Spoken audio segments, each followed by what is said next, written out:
Welcome to the Subtheme 2 of the World Congress on Conservation and Agriculture. Our topic is farm and ecosystem level benefits of conservation agriculture system to farmers, society and environment. My name is Juliana Albertengo and I will be chairing this session for today. Our first speaker is Fernando Teixeira. Fernando is currently the Irrigation Knowledge Transfer Executive of Ebora's University's Irrigation Center. He has a degree in agricultural engineer, an MSc in soil and water engineering, and a professional experience that spans 3 decades. Since his internship in the mid-90s, soil conservation systems are at the core of his thoughts and research.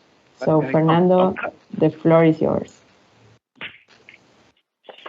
Everybody, thank you for having me here. My name is Fernando Teixeira and I'll be presenting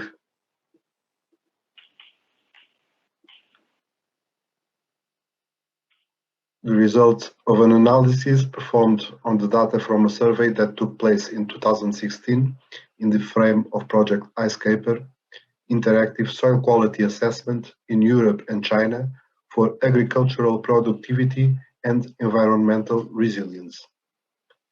This study was conceived to assess if the soil quality indicators of the New Zealand Visual Soil Assessment method were sensitive enough to pick up differences induced by conservation tillage systems when compared with conventional topsoil inversion systems.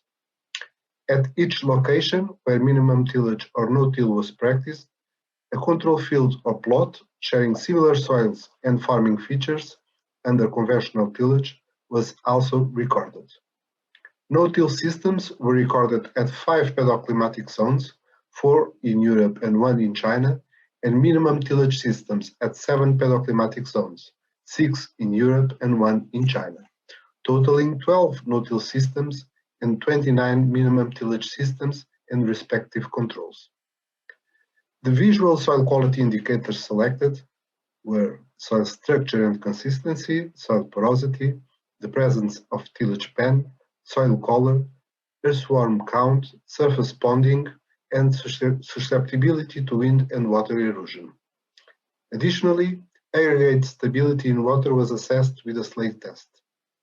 The status of each visual soil quality indicator was classified into the following categories: good, moderate, and poor, by the observation of some attributes and assessing against a standard.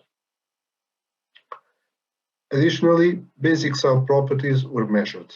They were soil texture, pH, soil organic matter, labile organic carbon, and soil penetration resistance. Each location was georeferenced and the climate variables estimated with the software NewLogClim. The climate variables used in this analysis were mean annual temperature, mean annual precipitation, mean annual potential evapotranspiration, the aridity index, and net primary production. Under no-till, left side of the graphic, the frequencies of the score good for all visual soil quality indicator were much higher than under the conventional system. The chi-square test showed that the frequency of the scores was not independent of the tillage treatment for soil structure and consistency, soil porosity, soil stability, and susceptibility to wind and water erosion. Concerning the measured soil properties, no-till showed a higher mean of some content and slightly higher pH. The difference between the arithmetic means of the measured soil properties were not significant. Because the small size of the no-till sample, no further statistical analysis was performed. Regarding minimum tillage, although the overall results showed a slightly better status of most visual soil quality indicators under these systems, the results are not significant. The scores are independent of tillage treatment. Similarly, the arithmetic means of the measured properties were virtually identical. Nonetheless, these results do not settle the question. When we studied the Spearman correlations between soil structure scores and climate variables within each group, minimum tillage and control, we see different patterns emerge. These correlations suggest that with minimum tillage systems, a trend for better soil structure can be expected at locations with drier, colder climates. Within the control group, all correlations were either weak or non-existing. On the other hand, soil color was correlated to a degree with mean annual temperature within the control group, whereas only weak or non-existing correlations were observed within the minimum tillage group. The correlation of other visual soil quality indicators with climate variables, as is the case for soil porosity, within each group are not very different in terms of direction, being in some cases in terms of strength. And the same was observed, for example, with soil stability.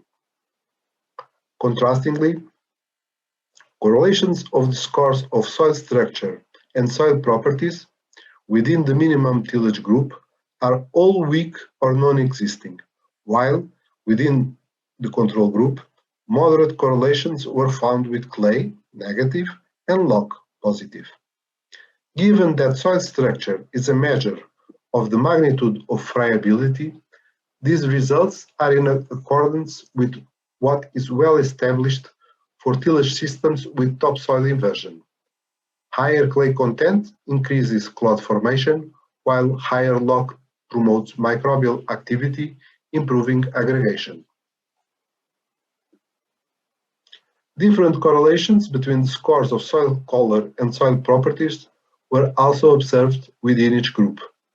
Soil organic matter had the highest correlation with the scores of soil color within the minimum tillage group, while labil organic carbon played that role within the control group. Also, within the control group, the correlation coefficients with soil separates, sand, silt, and clay were of much higher strength and significant with sand and clay. These correlations within the control group suggest that the lack of surface plant residues and the disruption of pore continuity are at the origin of lower scores of soil color, with increasing mean annual temperatures. This is because lower water diffusion hinders microfauna and microbial activity. This rationale is further supported by the negative correlation of the scores with soil clay content and the positive and moderate correlation with labil organic carbon content, but not with organic matter. Regarding the correlation between the scores of soil porosity and measured soil properties within the minimum tillage group, soil penetration resistance had a moderate, negative, and significant correlation, while in the control group, the scores showed a moderate, positive, and significant correlation with lock. These results suggest that for soils with higher shear strength, minimum tillage may not be adequate, and no-till, by preserving soil macroporosity and its continuity, can be a better choice. On the other hand, within the control group, the scores of soil porosity seems to be related to the mass of crop residues that are incorporated into the soil, to the extent that soil's lock content, although dynamic, is connected to the incorporated residues mass. Concerning soil stability, correlations within each group are similar in terms of direction, but different in terms of strength. Only the correlation coefficient with pH within the minimum tillage group was statistically significant.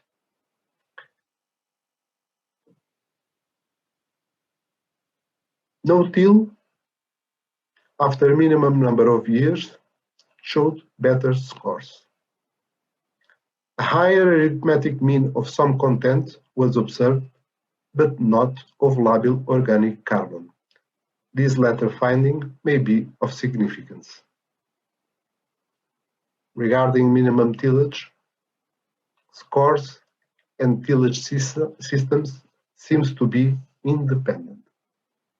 The scores may be dependent on both climate variables and soil properties and their interactions. Minimum tillage practices that allow a proper soil cover positively impact soil conservation.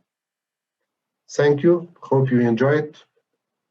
All the best and bye-bye. So thank you, Fernando, for your interesting presentation. It is really really nice to see how much we can learn from soil indicators and how much we can show others when we compare no-till or conservation agriculture to conventional tillage.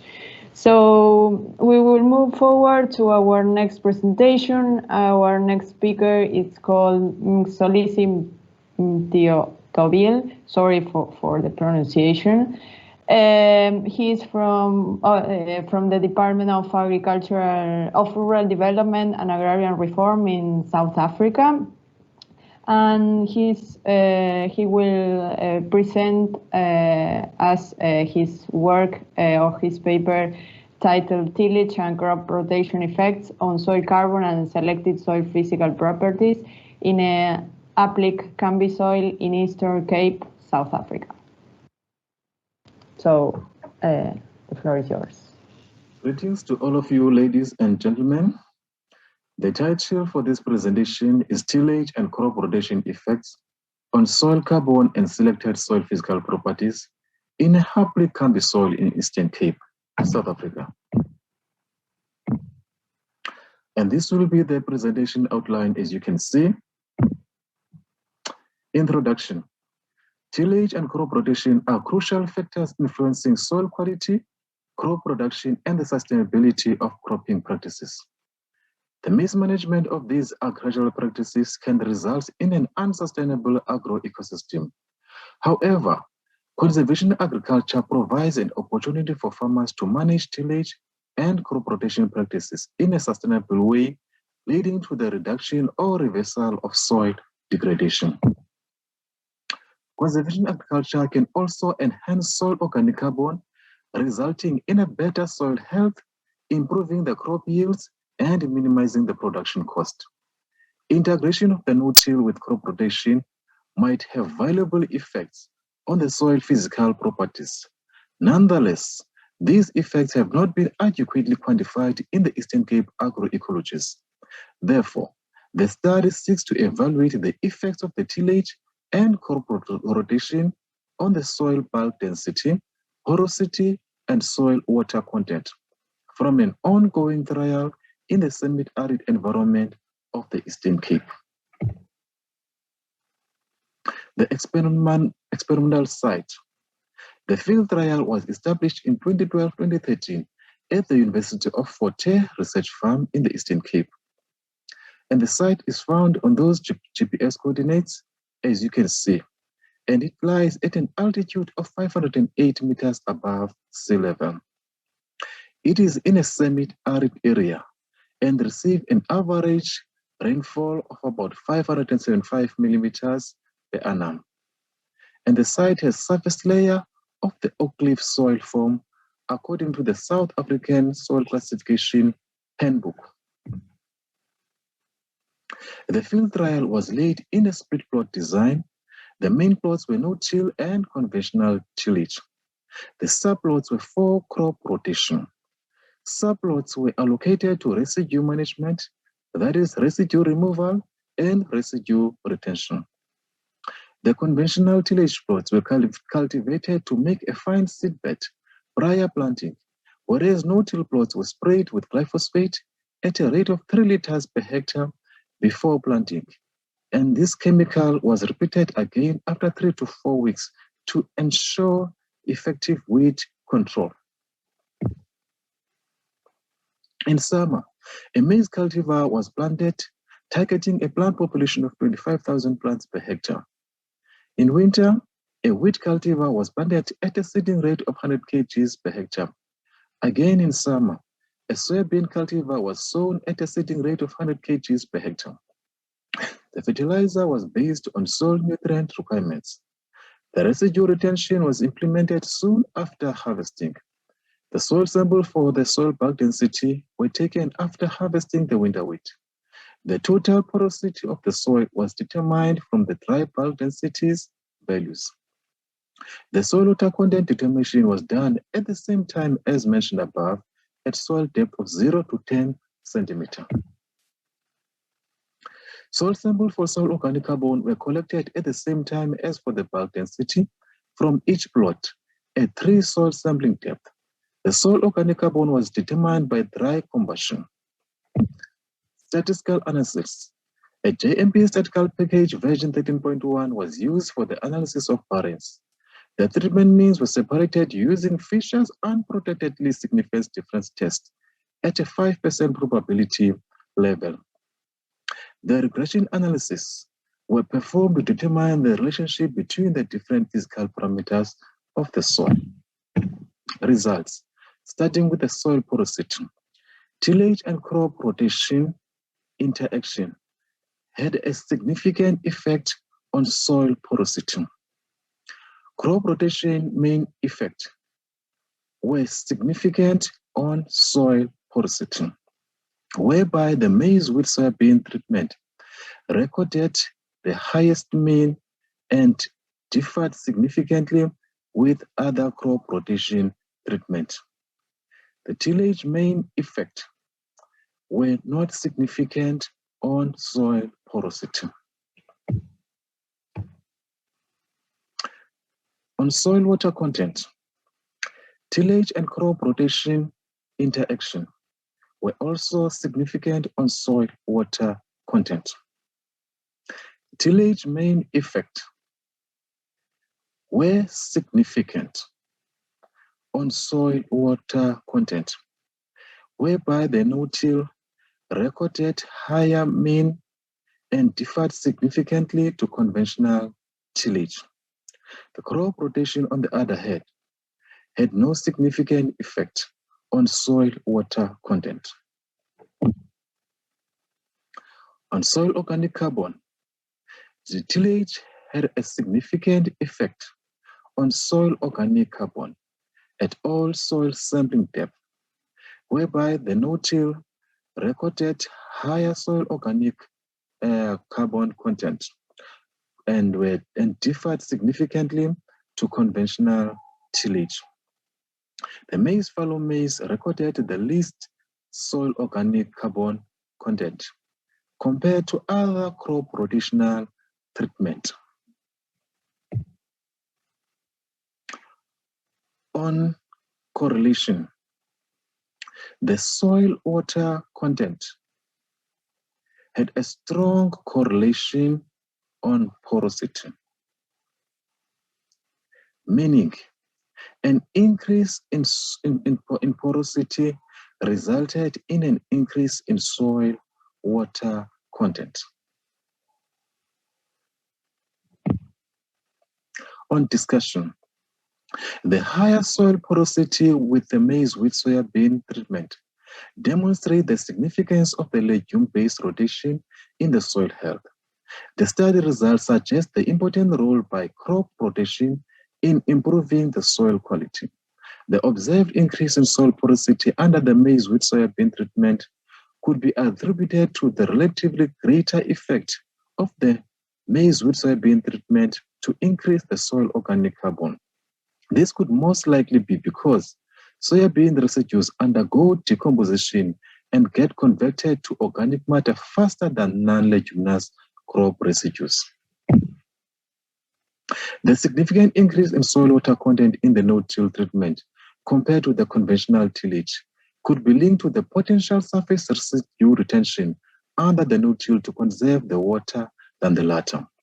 The non-disruption of the soil pores under the no-till promoted the surface infiltration compared to the conventional tillage, where the soil pores are disrupted and discontinued by converting the soil. Therefore, the adoption and the practice of the no-till coupled with the residue retention is one of the main methods which can be utilized for water conservation in thriving agriculture, such as that in the Eastern Cape. In conclusion, the tillage and crop rotation did not influence the soil bulk density during the short duration of the study. A longer monitoring period is recommended to allow sufficient time for the humus to build up, regain its structural ability, and restore the spore space. It is therefore concluded that maize and maize-wheat soybean crop rotation under the no-till coupled with residue retention provided an effective approach in ensuring good physical condition of the soil in a maize-based conservation farming system under rain-fed areas of the Eastern Cape. Acknowledgement. I would like to acknowledge the Department of Agriculture, Forest and Fisheries through the Zero Hunger Project, the South African National Research Foundation, and the Gavin Baker Research and Development Center for providing the funds for the study. I'm also grateful to the 8th World Congress on Conservation Agriculture Organizing Committee for all the logistical support. I thank you. So thank you very much, Mxolisi. Your presentation was really interesting. It is always really important to take into consideration crop rotations and legume-based rotations, as you mentioned, and the importance they have on our soils.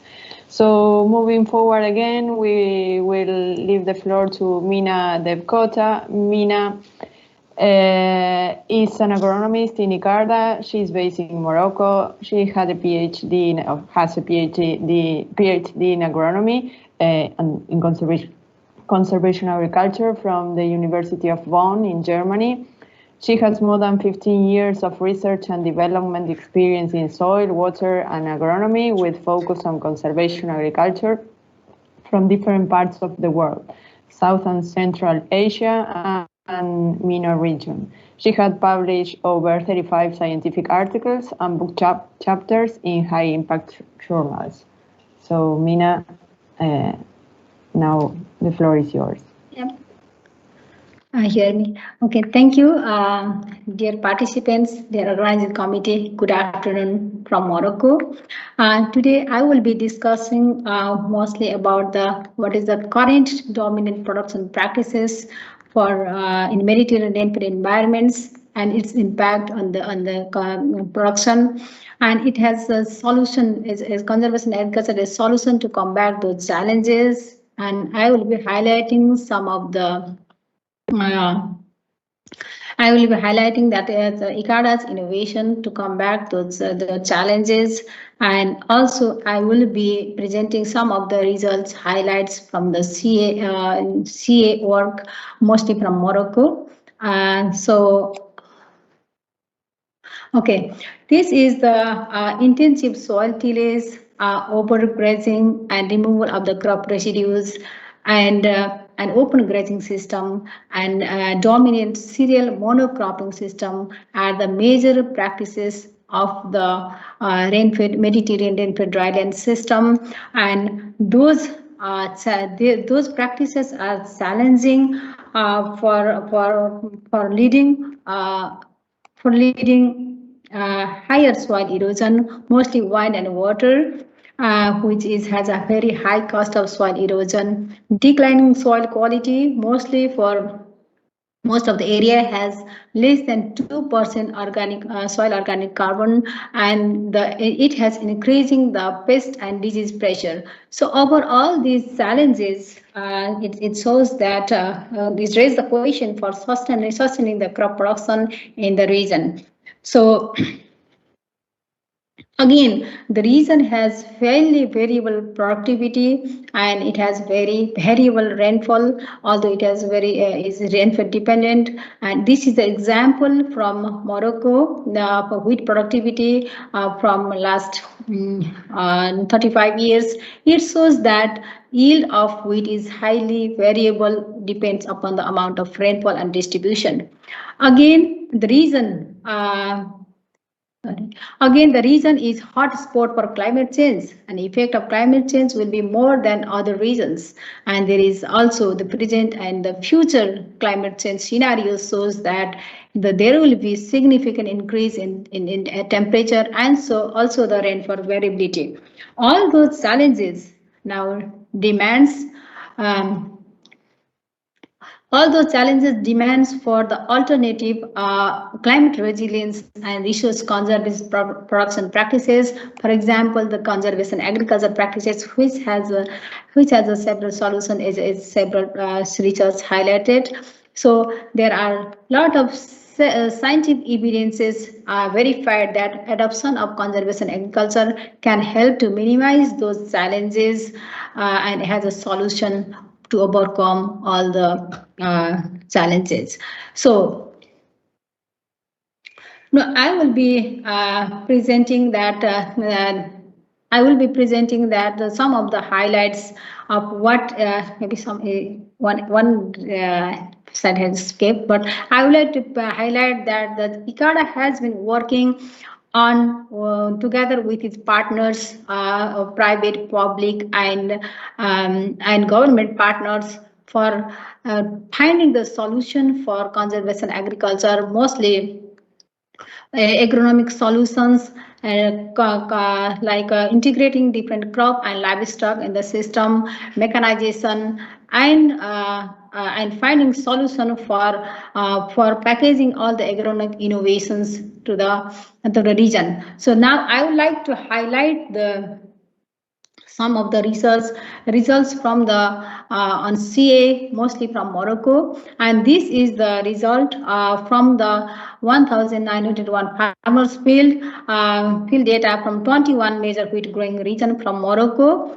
It compares the conservation. It compares 3 tillage methods, that is no tillage and minimum tillage, which have 1 or 2 more tillage passes, and more than 3 tillage passes is a conventional system. So overall, it shows that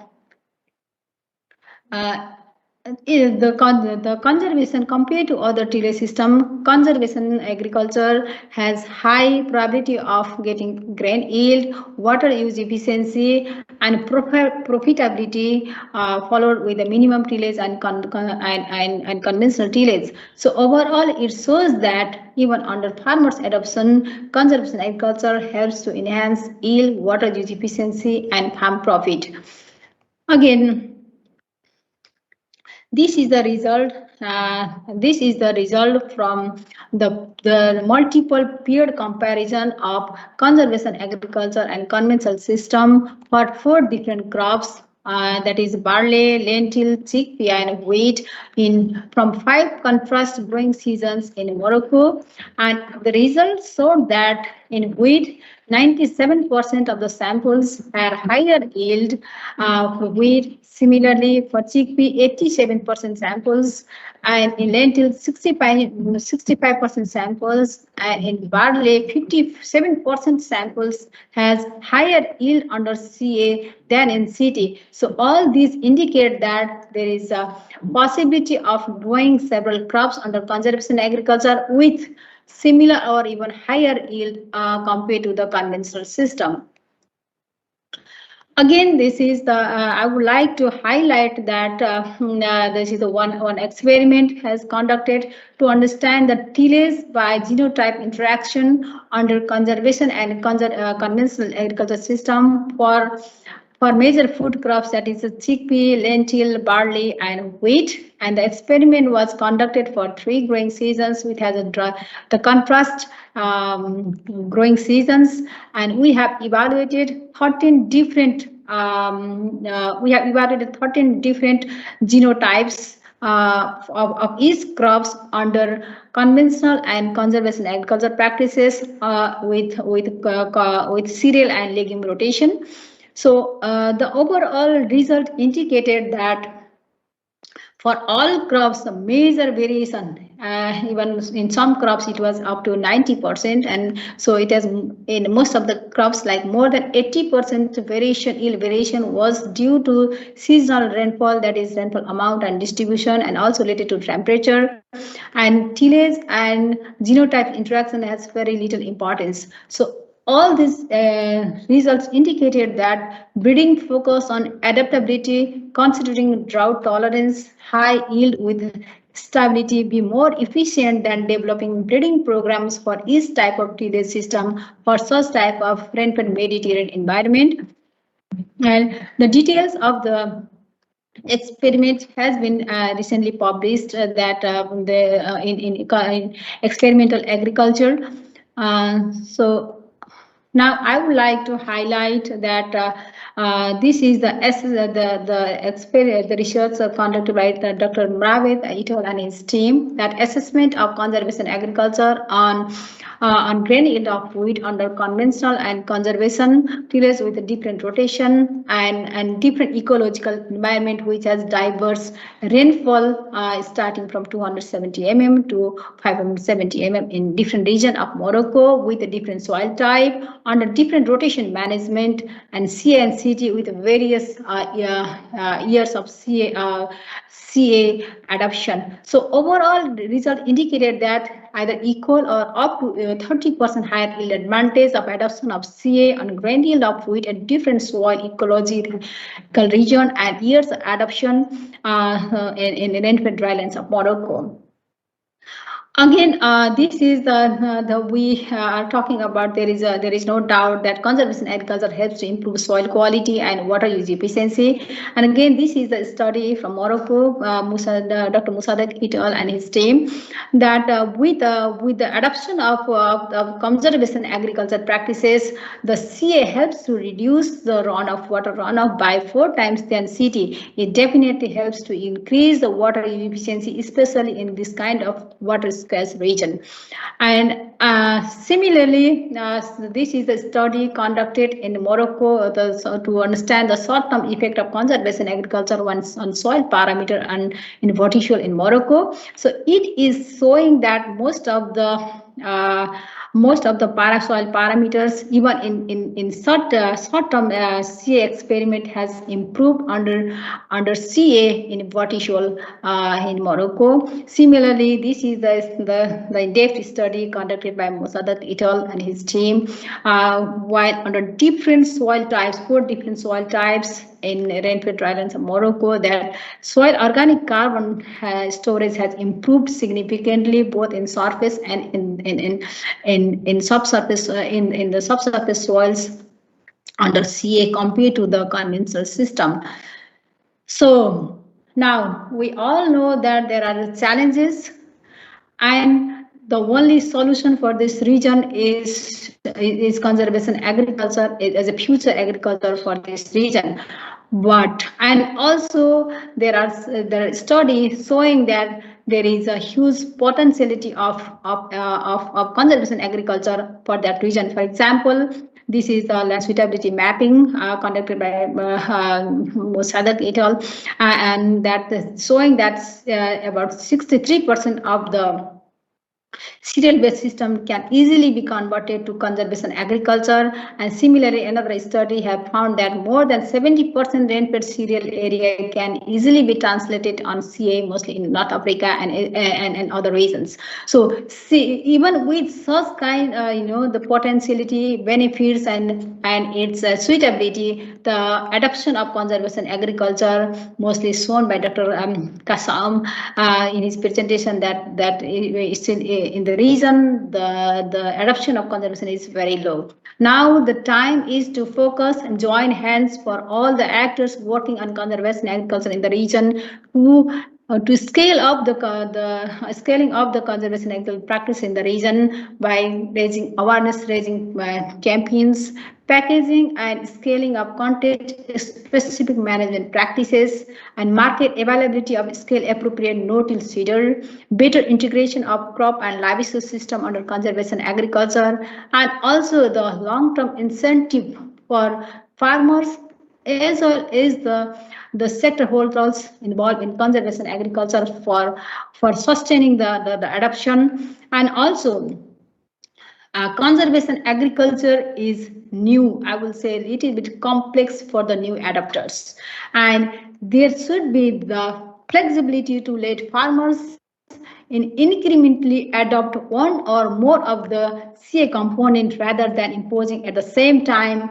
and it helps farmers to test their own piece using some of the benefits and improve it over time to exploit the full potential of the CA with close support from the different experts and extension it. So this is our recent study has given that incremental approach can be also another options for wider dissemination of conservation agriculture practices, mostly focusing on the socio-economic point of view. So this is also have to consider that depend upon the context. We have to think about rather than imposing all component of CA at the same time. It is we have to allow farmers to flexibly adopt the component of CA over time. So thank you very much, and pleasure to and thank you for your kind attention. Thank you. Thank you, Mina. It was really interesting to see all the work and all the information that you have in your area, and to see how we are moving forward with conservation agriculture in different parts of the world. So now is Lindah Muzangwa, sorry for the pronunciation again, turn. Lindah is an agronomy lecturer at the Northwest University Potchefstroom campus, South Africa. Much of her research look at sustainable cropping system, including conservation agriculture. Issues to do with soil health, soil biochemistry, and crop yields are always key to her research. So we will have now Lindah on the stage. Good day, everyone. My name is Lindah Muzangwa, and I'm going to be talking to you about a study that we carried out on grain yields, nutrient availability, and gross margin from CI systems in two contrasting agro-ecologies of the Eastern Cape in South Africa.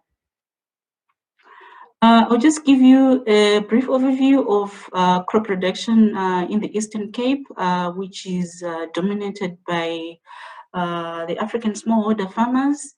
And most of these, they rely on rain-fed for crop production, and therefore they tend to suffer from quite a lot of repeated droughts in the area. And also, Eastern Cape province is one of the province which records very high soil degradation, especially through soil erosion, and this actually leads to loss of soil fertility and also poor crop production. And therefore a shift to conservation agriculture, which is more sustainable way of producing crops, is quite imperative for this province, and quite a lot has been done to promote CA to the farmers. And to play our part as the universities in South Africa, we also established a trial, and we had the following consideration when we established this CA trial. One of them is that we had noted poor adoption of CA principles by the farmers, or variable, with most of the farmers, preferring just to practice no-till. And then also, quite a lot of research has shown that the CA incentives such as yield, soil fertility, and even profitability, these are usually site-specific in nature, and this was also compounded by the fact that Eastern Cape has got, quite a spatial variation in soil characteristics, and this actually made us to establish, a multi-locational trial from two sites which are very unique to quantify the effects of CA components on these selected incentives in order to provide some recommendations to these farmers.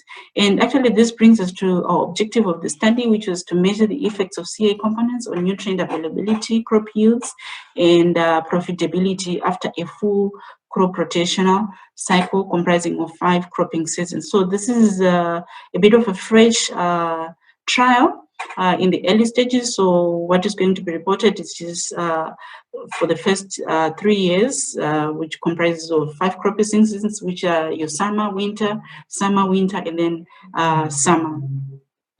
So the study sites, 2 of them. One of them is semi-arid, which represents actually the majority of the Eastern Cape, and also Pandulwazi, which is a sub-humid, and it represents about 30 to 40% of the Eastern Cape. And all the other characteristics are as listed in the table as shown.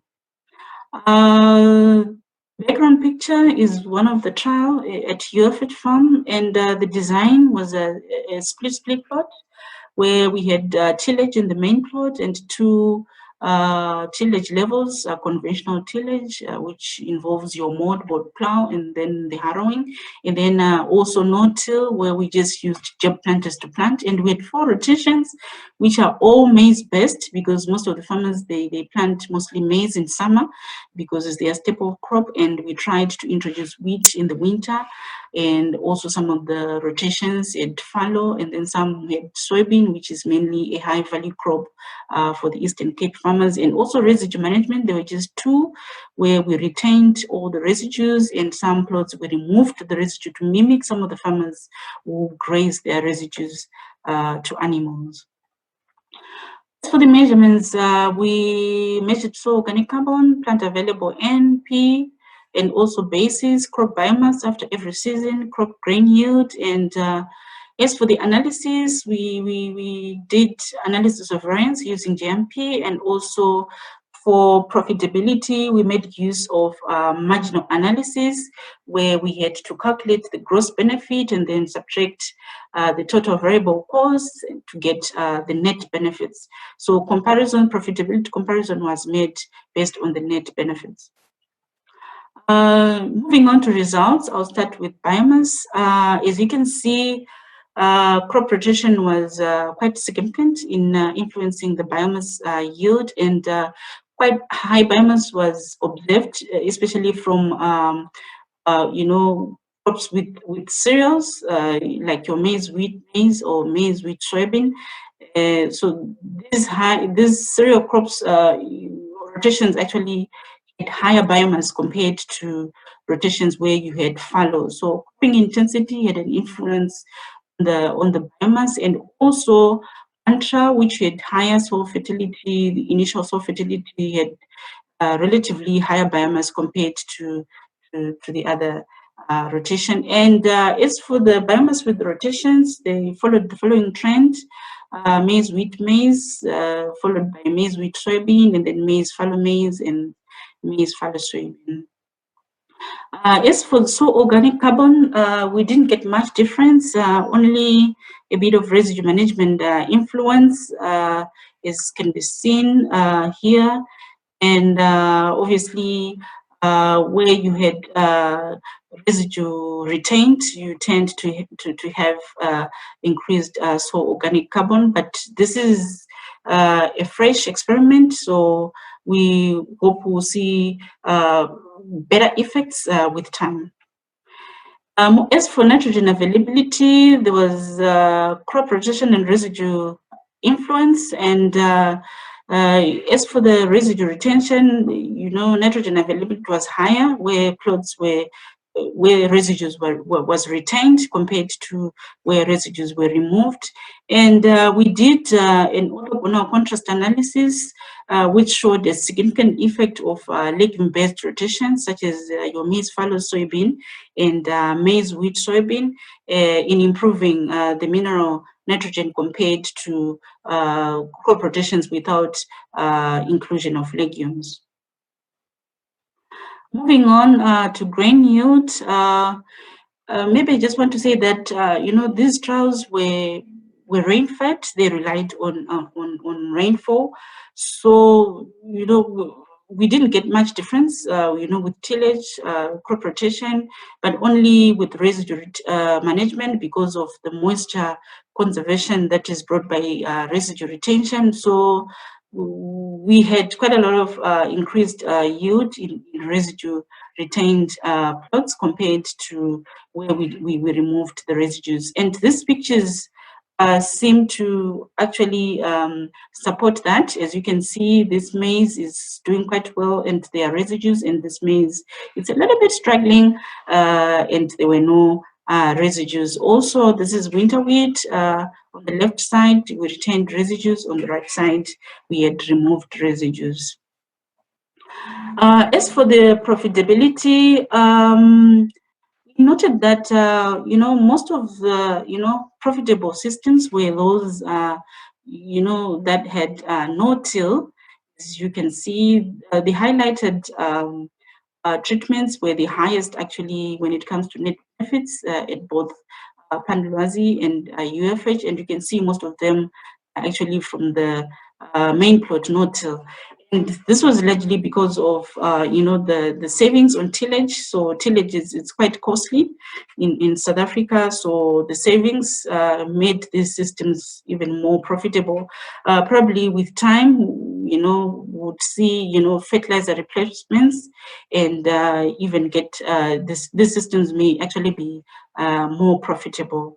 And after 5 cropping seasons, these rotations, maize with residue retention and maize with soybean with residue retention under no-till provided the greatest net benefits at both the trials or both sides.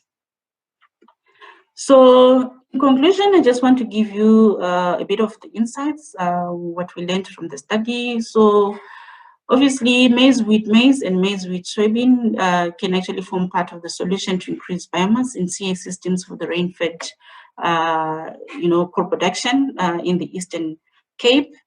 And also, there was quite a potential for nitrogen fertility improvement, especially by adopting rotations with soybean and practicing no-till and also retaining residues. Obviously, some of the benefits, especially with soybean, it comes from the narrower CN ratios. Therefore, there's immediate availability of nitrogen, and also the soybean was inoculated, and therefore it managed to connect biological nitrogen fixation.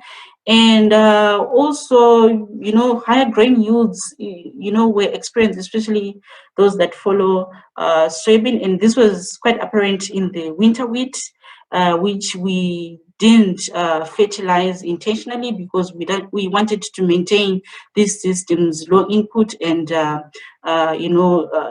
acceptable by the largely poor smallholder farmers. And also higher net benefits were absorbed from no-till compared to the conventionally tilled plots due to savings on tillage. And actually the results suggest that maize with rotation combined with the residue retention under no-till will be highly profitable for the systems in the Eastern Cape.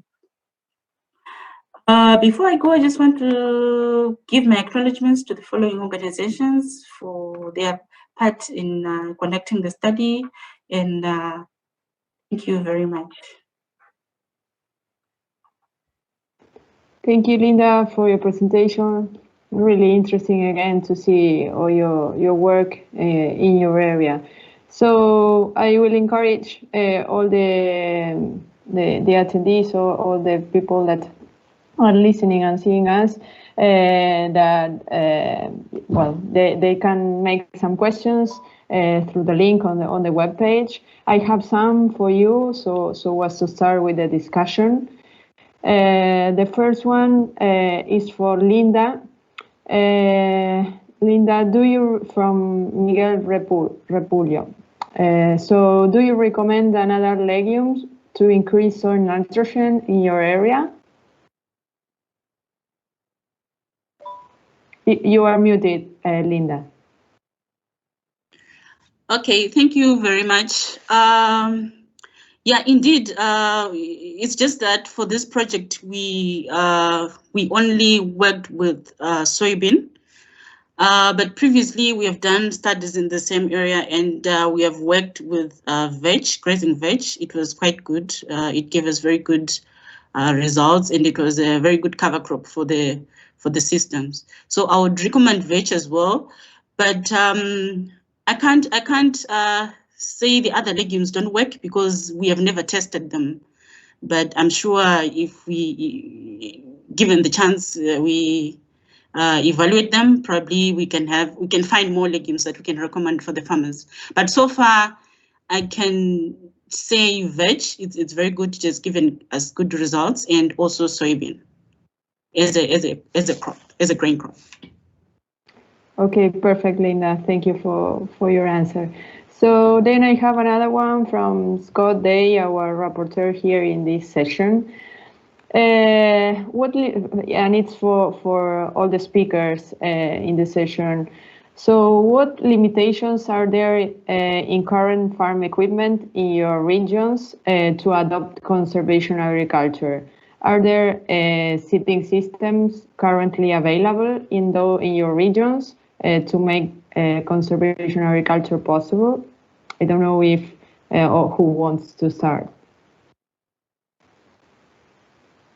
Maybe Fernando. You are muted, Fernando. Nowadays, we have a service providers, and we are well mechanized. We have a well mechanized agriculture, and we don't have any problem with mechanization here in Portugal for the moment. Okay. Mxolisi, would you like to answer also? Yeah, I would also like to add that here in South Africa, especially Eastern Cape, for the smallholder farmers, they are still struggling with the mechanization, especially the no-till seeders that are suitable for the small-scale farmers. But for the commercial farmers, they do have access to such equipment. So I think there's still a need for the mechanization that is suitable for the small-scale farmers to be made available, meaning the private sector as well as the government need to prioritize the mechanization for the smallholder farmers. Thank you. Mina? Yeah, okay, thank you. Yeah, in the region, especially in North Africa, that where I was representing. So in this region, actually, is mechanized already, and mostly for the conventional agriculture system. And there are a lot of effort for CA, but mostly the no-till seeders are available for like developed countries, which are very expensive, and these are is difficult for getting for smallholder farmers, both for service provision and also to buy, in the region. So this is very important to get availability of low cost seeders so that small to medium farmers can also buy, and also the service provider can provide service is the deed for the conventional seeder. So because conventional seeder is already in the place, so still availability of low cost and I would say scale appropriate low cost seeder is very, very important for the region for scaling out the CA technology. And efforts has been made actually a lot, developing like with ICARA's effort, we are trying to develop the low-cost seeder in collaboration with different partners, also introducing the low-cost seeder from other countries where it fits well in the country. So these efforts are doing both from government sides and also other organizations. So hopefully it will solve in few years to come. Thank you. Thank you, Mina. Linda, I don't know if you have something else to add. I think my sentiments have already been covered by Mxolisi because we are from the same province. But yeah, it's actually a very important question, and it's an important aspect for our farmers to be, empowered with regards to mechanization. And my worry is you can get into an agro-tech shop, but you won't find CA equipment. So there's a lot that needs to be done with access to such equipment. And if they are available in the shop, also remember we are talking about resource poor farmers. They also need to be, to be helped to purchase the equipment. So we are still a long way. We really need to work on that area. Yeah, for sure. We still have a long way. So we have another question from the audience for Fernando. In your opinion, what are the best characteristics to increase soil organic matter? In what part of the world have you found better soils for that? Fernando? Sorry. No, sorry. Well, the best approach is to increase the plant residues or increase the biomass that you leave in the soil. The second thing that we need to do is stop tilling, because we must transform this biomass that is left on the surface. Let the fungus, and principally the fungus, do this job. Because if we till and if we incorporate the biomass, the bacteria will send everything to the atmosphere. Will transform that in carbon dioxide. The best soils. Well, it is very hard to answer these questions, and in terms of a global approach, I can't say that because there are too many interactions. But there are a lot of things that we can try to. For example, in the tropic areas where the climate is we have high temperatures and high precipitation, our cover crops must have a very how do you say, hard. They cannot be too cellulosic. They must have a bit of lignin, something that gives them resistance, because otherwise they will be quickly incorporated and transformed.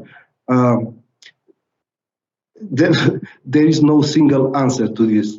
You have to study the location. At the moment, we should try, in my opinion, to learn or to how the climate interacts with the residue decomposition, the comminution and decomposition, and then and only then we'll have an answer. But for the moment, no, we don't have. We cannot say it.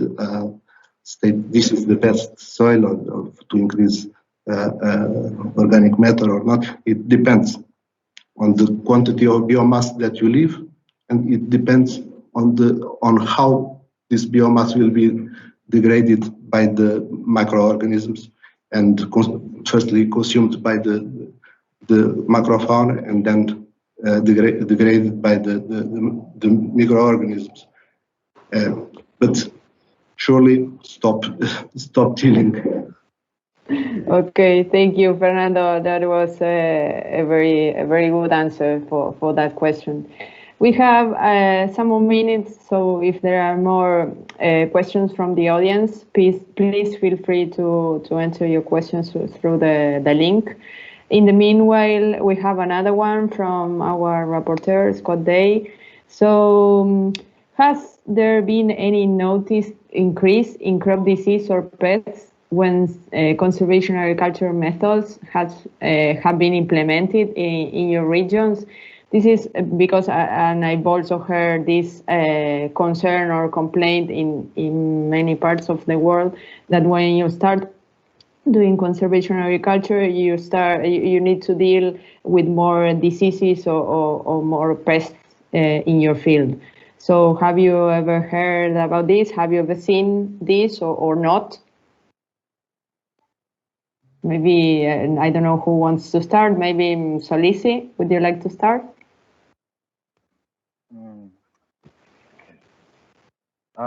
concerning there was a concern in my area regarding the insects, especially the cutworm, whereby there are some residues that are being left on the soil.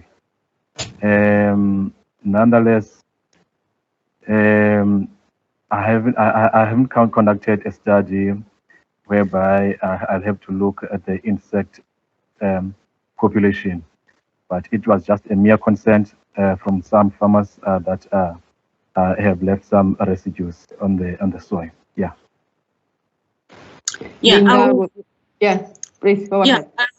Yeah, we have never tested, like to accurately determine the differences, but you'd see quite a lot of cutworms, problem with cutworms, especially during the early stages of the crop. And also on one of our site, which is high in clay content, a bit fertile, we also noticed quite a lot of mole activity under no-till. I think it's all because of the residues that attracts those, moles.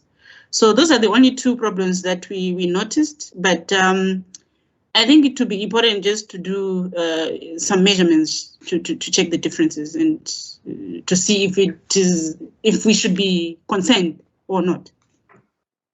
Okay, so Mina and Fernando, I don't know if you have something to say about this.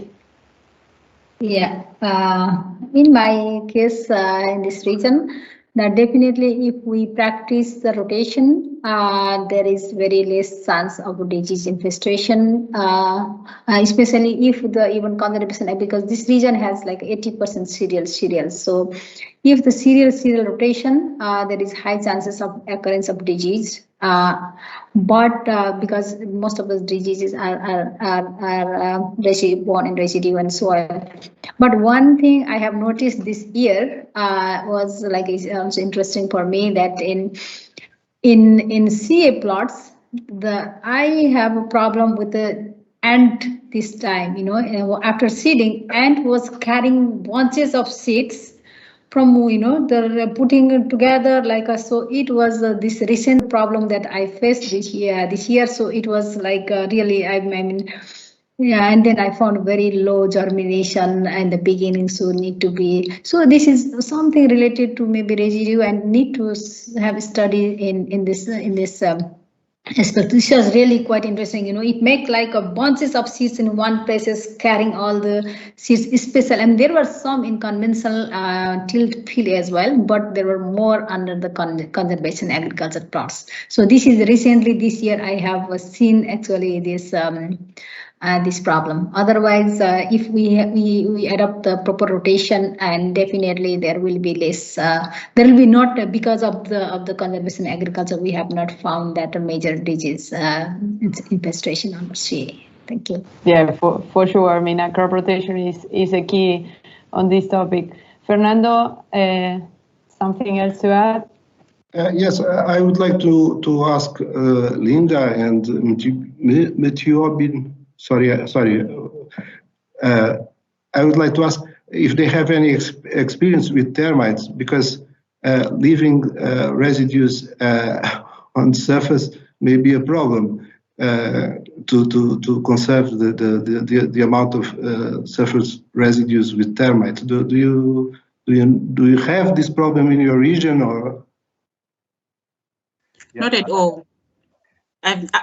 In my case, I've never seen them. I don't know Mtyobile.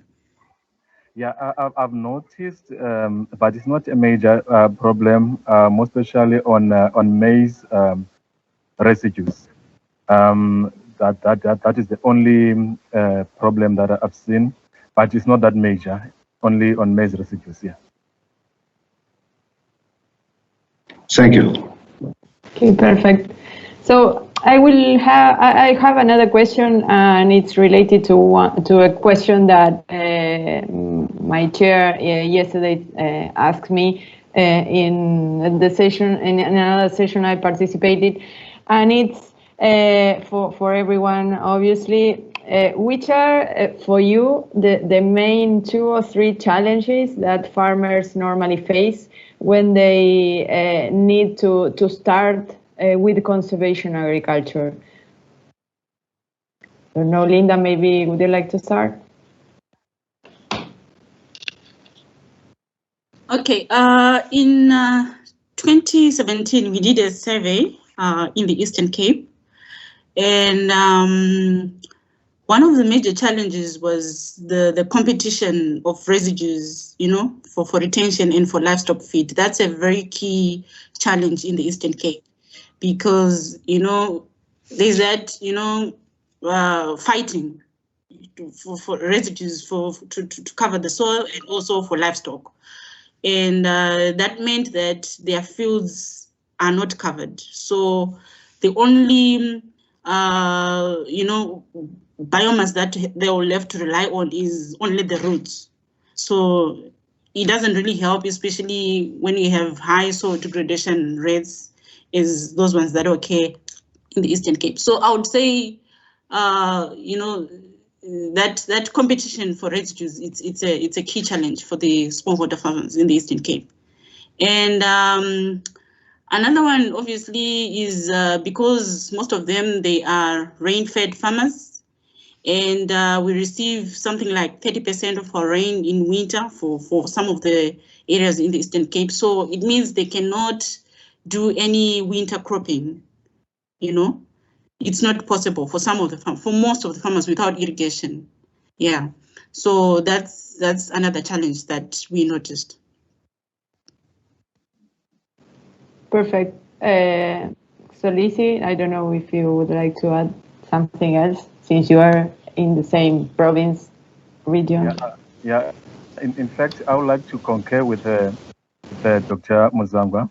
Really, our challenge here is the issue of crop residue retention, whereby, as she has said, there is competition with the livestock, meaning that there's still a great deal that we need to do as stakeholders, maybe to promote the issue of fodder production to cater for the needs of livestock.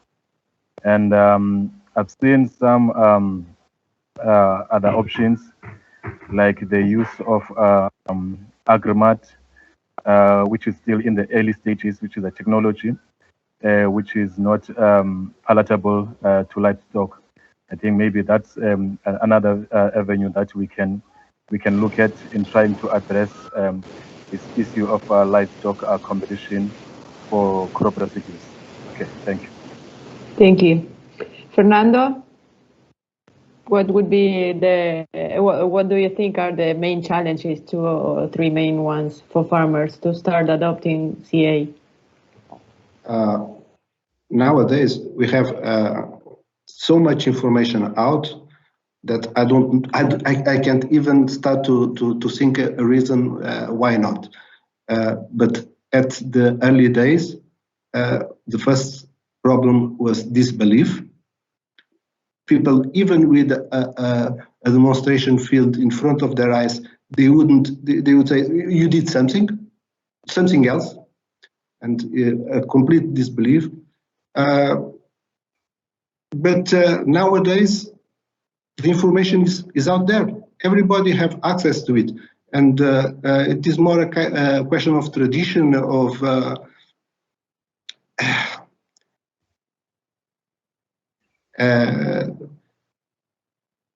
I don't have any study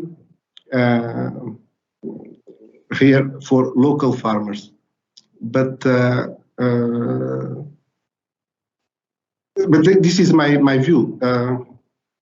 Nowadays, okay, they have too much information. There is no reason why not. Okay, yeah, you are right. Mina? Yeah. So in my experience for this region, I will highlight, I will put the 3 main reasons. One definitely is for other reason, the competition of crop residues is small and livestock, because in this region, crop and livestock has equal value for both food security and economics. So in this, and also also the open grazing system that, socially that people who will not feel good that if they don't allow the animal to graze. So residue management, I would say, one of the big challenges.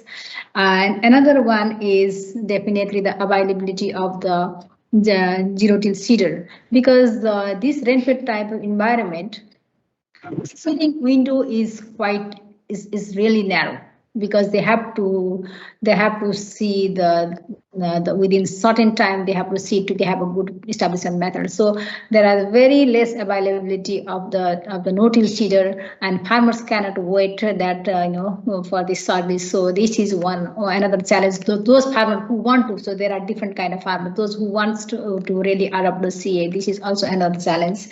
And still, some group of farmers they have very hard to change their mindset for the CA. So it still needs a lot of work to change the mindset, working together, working closely, not for the short term, bit long term, because there is in the beginning there is short term benefits of CA. So these are the three, I will say, 3 points for low adoption of CA, or main challenges of scaling of CA in the region. Thank you.